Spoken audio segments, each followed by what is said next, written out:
आज आपण पावसाळी भाजी करणार आहोत। ही भाजी ना पावसातूनच एकदा मिळते। चला तर मग वेळ न घालता व्हिडिओला सुरुवात करूया। कंटोरीची भाजी करणार आहोत, म्हणजे ही पावसाळी भाजी आहे। पावसाळ्यामध्ये मिळतात, ह्याच्यापेक्षा छोटे पण असतात। मी ना ह्याला कंटोरी बोलते, तुमच्याकडे काय बोलतात ना ते कमेंट करून सांगा। आपण आता कापून घेऊया। मी ह्याला स्वच्छ धुवून पण घेतलेले आहेत आणि नंतर पण आपण धुणार आहोत। तुम्ही भरीत पण करू शकता। तर हे कोवळे आहेत, तर बिया काढायची गरज नाही। जर जून असतील ना तर त्याच्या बिया तुम्ही काढून टाकायच्या। त्याला जेवढ्या पाहिजे त्या आकारामध्ये त्यांना कापून घ्यायचे। ही कंटोरी घेताना ना कोवळीवाली घ्यायची, ही थोडी सुद्धा कडू नाही आहेत, मी खाऊन बघितली म्हणून कोवळी घ्यायची।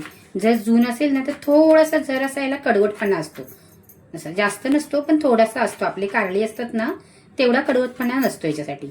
अशा पद्धतीने आपले सर्व चिरून झालेले आहेत। एका भांड्यामध्ये काढून घ्यायचे। त्याच्यामध्ये थोडंसं पाव चमचा मीठ घालायचं आणि सर्व भाजीला चांगलं व्यवस्थित असं चोळून घ्यायचं आणि साईडला ठेवून द्यायचं। एक 2-3 मिनिटांनंतर आपण हिला स्वच्छ धुवून घेणार आहोत। एक थोडासा उग्रसपणा असेल ना ते मीठ लावल्याने तो निघून जातो। भाजी बनवण्यासाठी कढई गरम करायला ठेवलेली आहे। मोठा 1 चमचा तेल घालायचं। तेल चांगलं कडकडीत गरम झालं की मध्यम आकाराचे 2 कांदे आहेत आणि 5 ते 6 मिरच्या। भाजीचा कांदा आहे ना थोडा जाडसर चिरायचा। काही सेकंद कांदा परतून घ्यायचा आणि भाजी घालायची। भाजीतलं पाणी चांगलं पिळून काढायचं आणि मिक्स करायचं। या भाजीसाठी ना थोडं तेल जरा जास्त घालायचं। भाजी बारीक करायचा, झाकण ठेवायचं आणि अधूनमधून मिक्स करत भाजी शिजवून घ्यायची। भाजी चांगली शिजल्याच्या नंतरच आपण याच्यामध्ये आता मीठ घालणार आहोत। चवीप्रमाणे मीठ, छोटा अर्धा चमचा हळद, मिरची घातलेली आहे त्या अंदाजाने घरचा लाल मसाला घालायचा।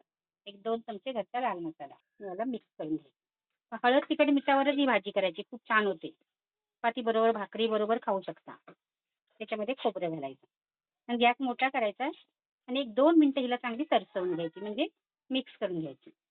भाजी तयार झाली, गॅस बंद करायचा। वर्षातून एकदाच मिळणारी पावसाळी भाजी आवडली तर नक्की लाईक करा, कमेंट करा, तुमच्या मित्रमंडळींना शेअर करा। वेळात वेळ काढून तुम्ही माझे व्हिडिओ बघता त्याबद्दल मी तुमचे खूप खूप मनापासून आभार मानते। थँक्यू।